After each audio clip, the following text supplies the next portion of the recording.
Hello everyone, स्वागत है आप सभी का लर्न विद टॉपर्स के अंदर। मैं राजेंद्र सिंह स्वागत करता हूं आप सभी का एक नई वीडियो के अंदर। और आज का जो हमारा वीडियो है वो बहुत इंटरेस्टिंग होने वाला है, क्योंकि आज जो हम बात करेंगे वो बात करेंगे अमृतपाल के ऊपर, वो बात करेंगे हम खालिस्तान के ऊपर। और क्या ये पूरा मैटर है, क्या इसका हिस्ट्री है, क्या इसका बैकग्राउंड रहा है, कैसे ये मूवमेंट जो है स्टार्ट हुआ, कौन कौन इसके अंदर आए, जैसे जनरल सिंह भिंडरवाल एक नाम है, वो कौन थे, और अभी जो अमृतपाल जिनको अभी रिसेंट में गिरफ्तार करा है वो कौन है, उसके बारे में सारी बात करेंगे। तो चलिए स्टार्ट करते हैं शुरू से क्लास और समझते हैं कि क्या चल रहा है, पूरा प्रोसेस क्या क्या है और उसका बैकग्राउंड क्या क्या है। तो अभी जो रिसेंट के अंदर हुआ है वो भी आपने सुना होगा कि एक जो नेता काफी फेमस चल रहे थे जिनका नाम था अमृतपाल सिंह, इनको रिसेंट के अंदर अभी जो है पंजाब पुलिस ने गिरफ्तार कर लिया है मोगा डिस्ट्रिक्ट से, जो कि पंजाब के अंदर है कौन ये? तो ऐसा बताते हैं कि ये वारिस पंजाब दे के जो है लीडर है। अब ये वारिस पंजाब दे क्या है? तो ये एक खालिस्तान सपोर्टर ग्रुप है जो खालिस्तान की मांग करता है। आगे जब हम इस वीडियो में बढ़ेंगे तो हम जानेंगे कि खालिस्तान एक्चुअली में है क्या, क्या उनकी डिमांड है, उसके बारे में बात करते हैं। पर अभी थोड़ा एक रिसेंट करंट जो हमारा सिनेरियो है उसको समझते हैं। तो अमृतपाल सिंह को जो है अभी पंजाब पुलिस ने गिरफ्तार कर लिया है। कहाँ से करा है? तो संडे मॉर्निंग को मोगा डिस्ट्रिक्ट जो है वहां से इन्होंने गिरफ्तार कर लिया है। और उसके बाद में इनको भेजा गया है, तो इनको भेजा है डिब्रूगढ़ जेल असम के अंदर, ताकि पंजाब से जो है दूर दूर तक इनका रिश्ता रहे नहीं, और इनको सीधे जो है असम भेजा। और इनके साथ ही जितने भी पकड़े गए हैं सबको भी कहां शिफ्ट करा है? तो इन्होंने असम की डिब्रूगढ़ जेल के अंदर ही शिफ्ट करा है। देखिए अपन देखते हैं। तो ये पंजाब का जो है मोगा डिस्ट्रिक्ट जहां से इनको पकड़ा और इनको भेजा गया है, तो असम का डिब्रूगढ़ जिला एकदम आप देखेंगे तो एकदम नॉर्थ ईस्ट के अंदर भी एकदम आगे आगे जो असम का जिला है डिब्रूगढ़, यहाँ पे इनको भेजा है ताकि कोई भी जो उपद्रवी है वो इनके कॉन्टैक्ट में ना आ सके और यहाँ पे किसी प्रकार का उपद्रव ना मचा सके, इसलिए इनको जो है तिदूर भेजा है। अब हुआ क्या इसके अंदर? तो सवाल आता है कि क्या इन्होंने सरेंडर करा, क्योंकि पिछले एक महीने से भाग रहे थे। कभी बात आ रही थी कि कभी बैसाखी पे सरेंडर कर देंगे, कभी ये कह रहे थे कि गोल्डन टेम्पल में सरेंडर कर देंगे। तो था क्या, क्या हुआ, क्या इन्होंने सरेंडर करा, क्या रहा? तो देखो इनको पकड़ा कहां से है? तो इनको पकड़ा है, जो जगह है उसका नाम है गुरुद्वारा जन्म स्थान संत खालसा। कहां पर है? रोड गांव के अंदर, जो कि कहां पर है? मोगा के अंदर। इंटरेस्टिंग सी बात क्या है कि ये नेटिव विलेज है। किसकी नेटिव विलेज है? तो जनरल सिंह भिंडरवाले जो है इन्हीं की नेटिव विलेज है, जो पहले खालिस्तानी सपोर्टर थे, बहुत बड़े लेवल पे फेमस हुए, जिनके ऊपर आपने सुना होगा कि ऑपरेशन ब्लू स्टार भी हुआ था, जिसके बारे में भी हम आगे आने वाली वीडियो के अंदर बात करेंगे। तो उन्हीं के नेटिव विलेज से जो है इनको गिरफ्तार करा है। अब क्या इन्होंने सरेंडर करा है या पुलिस ने आके पकड़ा है? तो ऐसा बताया जाता है कि भिंडरवाले के जो नेफ्यू थे उन्होंने बताया था कि अमृतपाल ने जो है रात में ही पुलिस को इन्फॉर्म कर दिया था कि वो सुबह जो है सरेंडर करने वाले हैं। इतना इनके पास में सपोर्टर था, पर जब इनको पकड़ना है तब इनके एक भी सपोर्ट के अंदर कोई भी उस जगह पे जो है खड़ा नहीं था। अकेले इनको जो है पुलिस ने पकड़ा है। और जो अपन गुरुद्वारे की बात कर रहे हैं वो ये गुरुद्वारा है जहां से अभी रिसेंट में इनको जो है पकड़ा गया। और यहाँ ये पहले का टाइम है जब इनके खालिस्तानी सपोर्टर थे, पर धीरे धीरे लोगों को लगा कि खालिस्तान का कोई वजूद है नहीं, आगे जाके भी कोई सपोर्ट इसके अंदर इनको मिला नहीं, आम आदमी पार्टी ने भी इनको कोई सपोर्ट नहीं करा। तो फिर धीरे धीरे करके मूवमेंट धीरे धीरे करके इनका खत्म हो गया। और जब इनको सरेंडर करा इन्होंने, तब एक भी जो इनका समर्थक जो है वहां मौजूद नहीं था। अब ये रोड विलेज जो है ये है क्या, कहाँ है, क्या है, क्या इसकी इंपॉर्टेंट है, और रोड विलेज ही क्यों? तो देखो ये जो वारिस दे पंजाब की जो बात चली है, उसके जो मेन लीड थे, वारिस दे पंजाब के जो मेन चीफ थे, जिनका नाम था सिद्धू, आपने सुना होगा कि 1 साल पहले ये एक्सीडेंट के अंदर डेथ हो गई थी। तो ये जो सपोर्टर ग्रुप था ये चाहता था कि देश को जो है, पंजाब को जो है खालिस्तान बना दिया जाए। अब हुआ क्या? तो फिर अमृतपाल बीच में लाइन में कहां से आ गया? अमृतपाल तो अपनी 12वीं की क्लास की पढ़ाई करके और पंजाब छोड़ के दुबई में आराम से सेटल्ड था, और अपने परिवार का जो इनके रिलेटिव्स का जो बिजनेस है उसको इजीली जो है ये मैनेज कर रहे थे दुबई से। अचानक इनको मालूम पड़ता है कि वारिस ने पंजाब की जो जो चीफ है सिद्धू, इनकी जो है डेथ हो गई है और अब वो पोस्ट खाली है। तो ये जो है भारत आते हैं और भारत आके जो है खुद को एज अ चीफ वारिस पंजाब देके खुद को डिक्लेयर कर देते हैं। ठीक है, तो ये वारिस पंजाब दे के अंदर आते हैं। रोड एक्सीडेंट के अंदर डेथ हुई थी, मैंने अभी आपको बताया 2021 की, और उसके बाद में ये खुद आते हैं और नेक्स्ट चीफ जो है खुद को डिक्लेयर कर देते हैं वारिस पंजाब दे का, जिनको कोई नहीं जानता था। अब किसी इंसान को फेमस होना है तो या तो वो अच्छे कंटेस्ट के अंदर फेमस हो या बुरे कंटेस्ट के अंदर फेमस होगा। अच्छे में होने के चांसेस जो है वो बहुत कम है, क्योंकि अच्छे लोग बहुत ज्यादा है। बुरे में चांसेस जल्दी है, बुरे में इंसान जल्दी फेमस होता है, और इन्होंने वही रास्ता अपनाया। ये खुद को जो है इन्होंने अमृतपाल को, इस जो वारिस पंजाब दे ग्रुप है इसका खुद को चीफ बनाया, और इन्होंने जो है खालिस्तान की मांग वापस स्टार्ट कर दी। जो मांग बिल्कुल पूरी तरीके से खत्म हो चुकी थी उसको जो है वापस इन्होंने स्टार्ट करा। और मैं आपको इनकी फोटो दिखाता हूँ। ये जो है दुबई के अंदर, एकदम आपको ऐसा लगेगा कि कोई मॉडलिंग करते हैं, कोई हीरो है, तो बिल्कुल ही इस तरीके के थे। और अभी इनको मैं आपको रिसेंट पिक्स बताऊंगा इनकी, जिसके अंदर ये खालिस्तान के समर्थक बने जब ये इन्होंने अमृतपाल, जो अभी आप जो नाम सुन रहे होंगे वो इस तरीके के। ये देखिए अब होता क्या है कि देखिए आप जनता को कैसे आकर्षित करेंगे, आप जनता को जब आकर्षित करेंगे जब आप उसकी जैसे लगेंगे। आपने बहुत सारे लोगों को देखा होगा कि वो सिंपैथी गेन करने के लिए उस तरीके का रूप जो है वो अपना लेते ताकि जो है जुड़ाव महसूस हो सके। जैसे बंगाल के जब चुनाव आए तो बहुत जनों ने कहा कि मोदी जी ने जो है रविंद्र टैगोर का जो है उनकी तरह का जो है गेटअप अपना लिया, दाढ़ी उनकी तरह की कर ली, ताकि लोगों के अंदर जो है अपनापन वाला फील आए। इसी तरीके से ये जनरल सिंह भिंडरवाल है जो पहले खालिस्तानी सपोर्टर थे, जो सबसे बड़े, जो ज्यादा इनका नाम फेमस हुआ खालिस्तान के अंदर, वो ये थे। अब इन्होंने जस्ट इन्हीं के लुका लाइक बनने के लिए ये अमृतपाल जो भी मैं आपको दुबई वाले दिखा रहा था वो ये थे, और इन्होंने क्योंकि लोगों के अंदर जनरल सिंह भिंडरवाल की वापस इमेज बने तो जस्ट एज इट इज जो है खुद को अपनी जो इमेज थी वो ऐसी बनाई। इन्होंने वैसी की वैसी सेम पग पहनना, वैसी दाढ़ी ग्रो करना, वो सब कुछ जो है इन्होंने करा ताकि लोगों के अंदर जो है सिंपैथी वापस आ सके और जनरल सिंह भिंडरवाल का नाम वापस उठ सके। ठीक है, आगे चलते हैं, आगे देखते हैं क्या हुआ। फिर एक महीने से चल क्या रहा था, एक महीने से मैं आपको बात बताई कि जैसे इन्होंने फरारी काटी, फरारी काटने के बाद में बहुत सारे नाम चल रहे थे कि कभी ये कहाँ सरेंडर करेंगे, कभी ये आनंदपुर साहिब सरेंडर करेंगे, कभी कह रहे कि हर बंदर जो साहब है जिसको आप गोल्डन टेम्पल बोलते हैं वहां सरेंडर करेंगे, कभी चला था बैसाखी भी सरेंडर करेंगे, पर ऐसा कुछ हुआ नहीं। और रिसेंट के अंदर अभी इन्होंने कहा कि इनको जो है भागदौड़ ज्यादा करनी नहीं है और भागदौड़ नहीं करनी है, और ये जो है अपने आप को खुद को जो है सरेंडर कर रहे हैं कि मुझे जो है भगोड़ा, जो भगोड़े का टाइटल है वो मुझे ना दिया जाए। इसलिए इन्होंने कहा कि मैंने खुद ने जो है अपने हिसाब से जो है मैं सरेंडर कर रहा हूं। तो ये सारी बातें थी। इनके ऑलरेडी बहुत सारे साथियों को जो है असम जेल भेज चुके हैं, जिसके बारे में हमने बात करी। इनकी एक मेंटर है अमृतपाल की, जिनका नाम है पपलप्रीत सिंह। इनको ऑलरेडी पहले पकड़ चुकी है पंजाब पुलिस और इनको भेज चुके हैं जो डिब्रूगढ़ की जेल है वहां पे। इनका कॉन्टैक्ट निकला है पाकिस्तान की आईएसआई के साथ में, कि ये जो है पाकिस्तान की आईएसआई के साथ में जो है कॉन्टैक्ट के अंदर थे। होशियारपुर से गिरफ्तार करा था इनको पंजाब पुलिस ने, और अभी रिसेंट में इनको भी जो है असम के अंदर भेज दिया। और इनके बहुत सारे साथी, ये नाम भी लिखे होंगे एक दो के, इनको भी जो है पकड़ के इन्होंने भेज दिया है। अब हुआ क्या है रिसेंट के अंदर, तो रिसेंट के अंदर इनके ऊपर जो है तो एनएसए लगाया, नेशनल सिक्योरिटी एक्ट जो है वो लगाया, और रूरल अमृतसर और जलंधर रूरल पुलिस जो है वो उन्होंने जो है केस रजिस्टर करके इनके खिलाफ जो है कार्रवाई करना स्टार्ट करी है। देखिए कंक्लूजन मेरी नजर में अगर मैं आपसे बात करूं तो खालिस्तान का कोई भी वजूद है नहीं, ये वहां के लोगों को भी पता है और ये यहाँ के लोगों को भी पता है। और बाहर जो सपोर्ट कर रहे हैं उनके अगेंस्ट में जो है इंडिया को सपोर्ट करने वाले जो है वो ज्यादा है। देखिए टाइम जो है वो डेवलपमेंट का है, अब टाइम जो है बंटवारे का नहीं है कि हम किस तरीके से वापस बंटवारा करें, वापस पाकिस्तान को ये कर दे, वापस पंजाब को ये बना दे, उस तरीके से कुछ नहीं होने वाला। काम सारा अब जो है वो डेवलपमेंट के बेसिस पे होने वाला है, और वही लोगों को पता है, पंजाब के लोगों को। इस वजह से पंजाब की जो जनता है वो 99.99% जो है वो खालिस्तान को सपोर्ट नहीं करती, क्योंकि उनको पता है कि ये वापस जो है टेररिज्म फैलाएगा, वापस जो है डिस्टर्बेंस वाला माहौल हो जाएगा, और पंजाब ऑलरेडी उस माहौल से निकल चुका है, तो वो वापस वो फेज जो है अपना देखना नहीं चाहते। इस वजह से वो खालिस्तान को बिल्कुल भी सपोर्ट करते नहीं है। अब काफी टाइम से वर्ड आ रहा है कि खालिस्तान खालिस्तान खालिस्तान, तो देखते हैं खालिस्तान है क्या, हुआ क्यों स्टार्ट हुआ, तो उसके बारे में थोड़ा सा बात करते हैं। देखिए हुआ क्या, खालिस्तान जो एक मूवमेंट चलाया गया था वो किस लिए चलाया गया था कि पंजाब का एक सिखों का जो है एक सेपरेट और सॉवरेन सिख स्टेट जो है वो बनाई जाए, एकदम सेपरेट हो, खुद की गवर्नेंस हो, उनका खुद का जो है कॉन्स्टिट्यूशन, और उस रिगार्डिंग जो है मूवमेंट चलाया गया था, जो आज का आप पंजाब देखते हैं बहुत इंडिया और पाकिस्तान दोनों तरफ। अब ये चीजें स्टार्ट कब हुई, तो देखिए ये सिर्फ इंडिया में नहीं चल रहा था, इंडिया से जो गए हुए सिख हैं बहुत जगह, जैसे ऑस्ट्रेलिया है, कनाडा है, यूके है, यहाँ पे भी बहुत सारे सिख रहते हैं। तो ये सब ने मिलकर जो है उस समय स्टार्टिंग में जब भारत और पाकिस्तान का अलग हुए, और उस समय कुछ पंजाब के लोग पाकिस्तान गए, कुछ पंजाब के लोग पाकिस्तान के लोग पंजाब आए, और हुआ क्या कि ये पूरा एरिया जो था यहाँ पे ज्यादा डिस्टर्बेंस क्रिएट हुआ।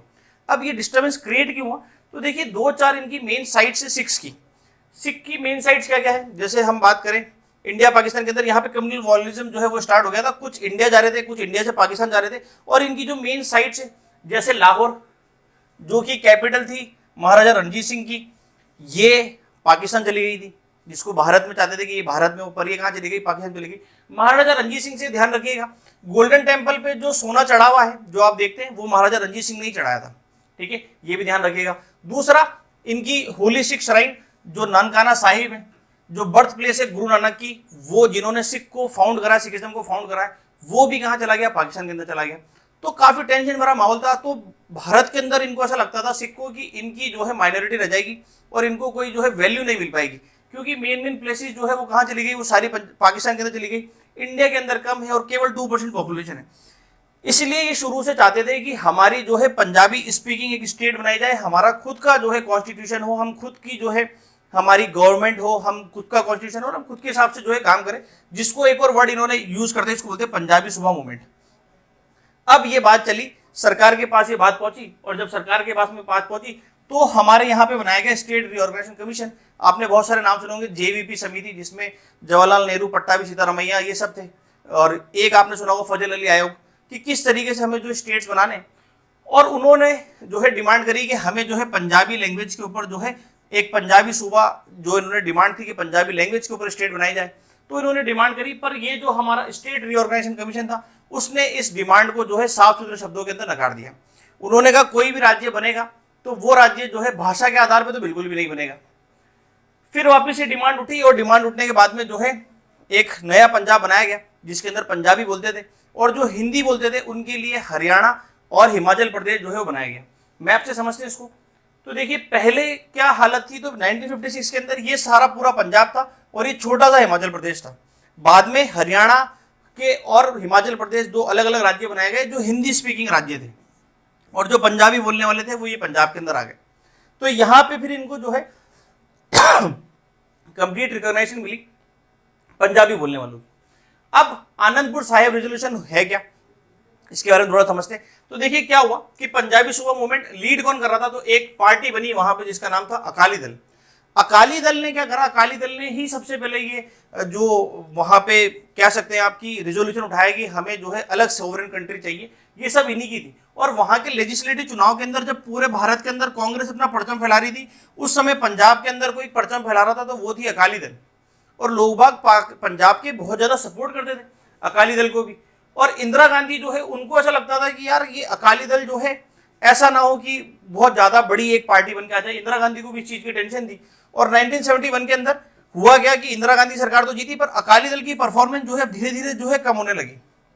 अब अकाली दल की परफॉर्मेंस कम भी हो रही है और बहुत सारी चीजें डिस्टर्बेंस होना स्टार्ट हो गए।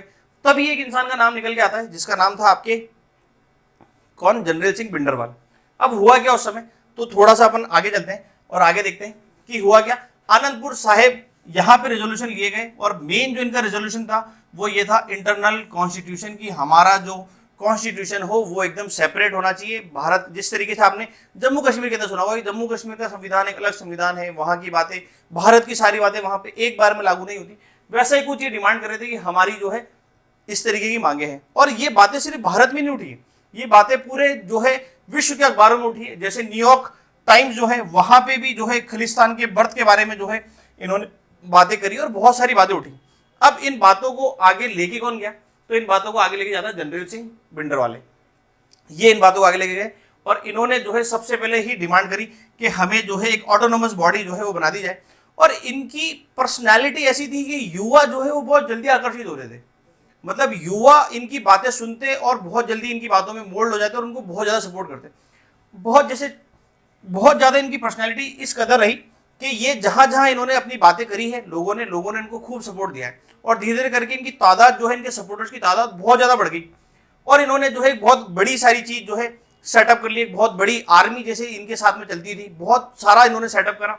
और ऐसा कहते भी है कि क्योंकि अकाली दल की जो प्रेजेंस है वो पंजाब के अंदर बहुत ज्यादा हो रही थी, और उस अकाली दल की प्रेजेंस को कम करने के लिए ये एक पपेट था जिसको संजय गांधी ने जो है इंप्लीमेंट करा था पंजाब के अंदर। ये भी बोला जाता है कि जो जनरल सिंह जो है इनको प्रॉपअप करा गया था संजय गांधी के द्वारा, जो इंदिरा गांधी के बेटे थे, अगेंस्ट अकाली दल।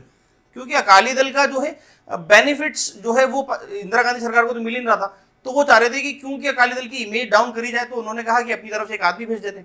तो इसलिए कहते हैं कि जनरल सिंह भिंडरवाले को जो है वहां पे प्लांट करा गया कि आप जो है थोड़ा सा यहाँ है। पर उनके हाथ में आई पावर और उन्होंने जो है धीरे धीरे करके अपनी पावर को बढ़ाया। और एक समय ऐसा आया कि इन्होंने जो है कैप्चर कर लिया था गोल्डन टेम्पल। ये आपको जनरल सिंह भिंडरवाले दिखेंगे, और ये उनकी वो सेना जो गोल्डन टेम्पल की छत पे बैठी हुई, और जो यहाँ से सारा जितना भी इनका मूवमेंट है वो सारा का सारा कहीं से मैनेज हो रहा था, तो वो था गोल्डन टेम्पल। पूरा मूवमेंट जो है कहाँ से मैनेज करते थे ये, तो ये गोल्डन टेम्पल से मैनेज करते थे।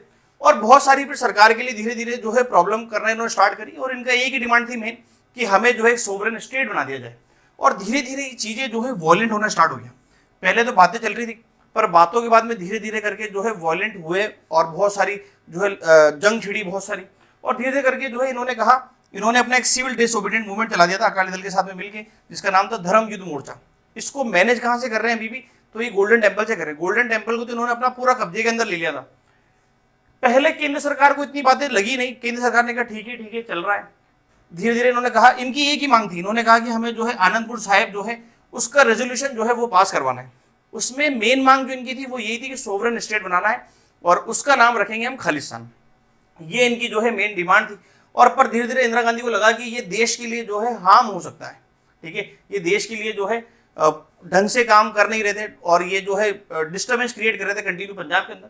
तो उस वजह से सरकार को लगा कि कुछ ना कुछ करना पड़ेगा और उस लिए जो है चीजें करना स्टार्ट करी। और सबसे ज्यादा बुरी हालत हुई 1983 के अंदर। 1983 के अंदर क्या हुआ कि एक पुलिस ऑफिसर जो था वो इस गोल्डन टेम्पल के अंदर जाता है और पुलिस ऑफिसर को जो है जनरल सिंह भिंडरवाले के द्वारा मार दिया जाता है। उसकी डेड बॉडी पूरे दिन भर पड़ी रही। किसी भी पुलिस स्टेशन के अंदर जो है इतनी हिम्मत नहीं थी कि जाके उस डेड बॉडी को रिकवर कर सके, वहां से हटा सके, और बहुत बुरी हालत हुई, वो डेड बॉडी पड़ी रही। तब जाके कांग्रेस सरकार का दिमाग खराब हुआ और उन्होंने कहा कि नहीं, यहाँ पे तो काम करना ही पड़ेगा। तो उन्होंने पुलिस को इंस्ट्रक्शन दिया और पुलिस ने साफ मना कर दिया था कि वो अकेले इस मैटर को जो है नहीं संभाल पाएंगे, क्योंकि एक तो इनके पास में फौज जो इनकी आर्मी है वो बहुत ज्यादा बड़ी है और उनके पास हथियार भी सारे आधुनिक है, तो वो लड़ नहीं पाएंगे। तो फिर ये हालत हुई कि इंदिरा गांधी ने जो है आर्मी को इसके अंदर इन्वॉल्व करा और 1984 तारीख थी 1 जून 1984 और ये जो है एक मूवमेंट स्टार्ट करा जिसको अपन बोलते हैं operation blue star, general Singh Bhindranwale के खात्मे के लिए। और उन्होंने जो है इसके अंदर करा, आर्मी को भेजी, पर वहां पे जो है वहां से कंटिन्यू वापस काउंटर फायरिंग स्टार्ट हो गई और हालत इस कदर हुई कि हमें जो है टैंक्स और एयर का सपोर्ट लेना पड़ा। इस कदर जो है हुई, टैंक्स गए वहां पे। अब क्योंकि गोलीबारी चलेगी तो गोलीबारी के अंदर बिल्डिंग भी डैमेज होगी और वो थे कहां पे, जो गोल्डन टेम्पल, जो एक बहुत बड़ी जो है आप कह लीजिए सिख के लिए बहुत पवित्र जगह है। अब क्योंकि वो भी जो है क्योंकि गोलीबारी का शिकार हुई और वहां पे जो है काफी ज्यादा जो डैमेज जो है गोल्डन टेम्पल के अंदर हुआ। और मैं आपको फोटो दिखाता हूँ, ये जो है गोल्डन टेम्पल और गोल्डन टेम्पल के सामने वाली बिल्डिंग है, इसकी आप हालत देखिए यहाँ पे। ये बात है 1 जून 1984 की बात की, जब ऑपरेशन ब्लू स्टार खत्म हुआ जब। तो ये इस तरीके की इसकी हालत हो गई थी, बहुत ज्यादा इसको जो है तोड़ दिया गया और ये पूरी बिल्डिंग जो है पूरी डैमेज कर दी गई, जिसका सिखों को जो है बहुत बुरा लगा। और ऑपरेशन ब्लू स्टार का नतीजा क्या निकला, तो ऑपरेशन ब्लू स्टार का नतीजा तो ये निकला कि जनरल सिंह भिंडरवाला जो था उनको जो है मार दिया गया। पर सिखों की जो फीलिंग्स थी उसको बहुत ज्यादा आहत कर दिया गया सरकार के द्वारा।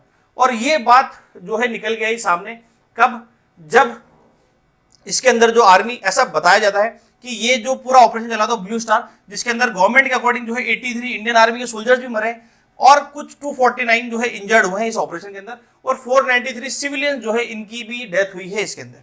493 मिलिटेंट एंड सिविलियन, इन दोनों की डेथ हुई है। पर ये आंकड़ा गवर्नमेंट का आंकड़ा है, जो वहां के लोकल लोग बाग है वो कहते हैं कि ज्यादा नहीं तो कम से कम 3000 तक की तो जो है वहां पे कैजुअलिटी थी ही थी। सरकार ने डाटा कम दिया पर कैजुअलिटी बहुत ज्यादा हुई और ये बातें जो है सिखों को बहुत बुरी लगी। और सिखों ने फिर क्या करा, तो 31 अक्टूबर 1984 प्रधानमंत्री हमारी इंदिरा गांधी जी के जो गार्ड थे 2, उन्होंने जो है सिख बॉडीगार्ड थे 2 इंदिरा गांधी के, और उन्होंने जो है इंदिरा गांधी का असिस्टेशन कर दिया। इंदिरा गांधी का जो है उनको गोली मार के जो है उनकी डेथ कर दी, उनकी डेथ हो गई थी। और किन्होंने करा था, सिखों ने करा था। उसके बाद से फिर जो है दंगे भड़के, जिसका आपको पता ही होगा, सिख जो दंगे भड़के हैं, काफी 8000 जने जो है उस दंगों के अंदर जो है मरे थे, जो एंटी सिख वायलेंस जो है स्टार्ट कर दी थी। तो ये काफी सारा जो है एक मैटर चला और अब जाके धीरे धीरे उसके बाद में क्या हुआ कि उसके बाद में धीरे धीरे जाके जो है शांति स्थापित होना स्टार्ट हुई। फिर जब जनरल सिंह भिंडरवाले की डेथ हुई तो बहुत लोगों को जो है बुरा भी लगा और काफी जो पॉपुलेशन है सिखों की वो थी कनाडा के अंदर, और कनाडा के कुछ लोग बाग थे जिनको ये चीज बुरी लगी कि जनरल सिंह भिंडरवाला को जो है भारत सरकार ने मरवा दिया। तो उसी तरीके से उन्होंने क्या करा, तो उन्होंने एक एयर इंडिया का प्लेन हाईजेक करके वहां पे जो है 329 लोगों को जो है मारा था। ये जनरल सिंह की मौत का बदला लेने के लिए जो है एक इंसिडेंट करा गया, जिसकी पूरे देश के अंदर बहुत बड़े लेवल पे जो है आलोचना हुई। और उसके बाद में 1995 तक ये गेम पूरा चला और उसके बाद में धीरे धीरे जैसे करके एलपीजी रिफॉर्म्स आए और ये एलपीजी रिफॉर्म्स आने के बाद में जो है पंजाब के अंदर डेवलपमेंट होना स्टार्ट हो गया। और अब पंजाब के अंदर आप कह सकते हैं कि एक सुख शांति वाला जो है राज्य बना हुआ है, सब लोग मिल बांट के काम कर रहे हैं। और उसी अचानक बीच में जो है ये वापस अमृतपाल सिंह आता है और ये कहता है कि वापस खालिस्तान चाहिए, जिसको सरासर वहां के लोगों ने नकार दिया। उन्होंने कहा कि खालिस्तान का कोई भी एग्जिस्टेंस नहीं है, आज के टाइम पे भी नहीं है और आने वाले टाइम के अंदर भी नहीं रहेगा किसी प्रकार का कोई इनका जो एग्जिस्टेंस है। तो करंट मूवमेंट क्या है, तो करंट मूवमेंट अपन ने बात बता दिया कि बड़ा ही सिख कम्युनिटी जो ओवरसीज है उन्होंने भी इंडिया का ही सपोर्ट करा है कि पंजाब और इंडिया एक ही है, आप इसको अलग नहीं कर सकते और किसी प्रकार का खालिस्तान जो है वो अब एग्जिस्ट नहीं करेगा। और ना था कर रहा था ना अब करेगा। पंजाब के लोग बाग जो है वो ज़्यादा ध्यान उनका डेवलपमेंट पे है एज पर कि आप जो है खालिस्तान का मूवमेंट चलाएं। और पंजाब तो आपको पता ही है बहुत ज़्यादा सपोर्टिव कंट्री रहा है, जब भी देश में कोई भी आपदा आई है तो पंजाब ही सबसे पहले आके खड़े होते हैं। तो इस तरह जो है वहाँ पे खालिस्तान का बिल्कुल भी एग्जिस्टेंस है भी नहीं। और ये अब समझ जाना चाहिए जो भी सपोर्टर है उनके कि जनरल सिंह भिंडरवाले के साथ में क्या हुआ है और अब अमृतपाल के साथ में भी क्या होगा, क्योंकि उनको जेल हो चुकी है आपको पता ही है और बहुत लंबा केस चलेगा, तो इनका जो है एग्जिस्टेंस है नहीं। उम्मीद करता हूँ वीडियो आपको अच्छा लगा होगा और इसी तरीके से आप चैनल को सब्सक्राइब करिए और आने वाली वीडियो की जो है आपको जानकारी मिलती रहेगी। और मैं वापस हाजिर होता हूँ आपके साथ में अगली वीडियो के अंदर। तब तक के लिए जय हिंद जय भारत।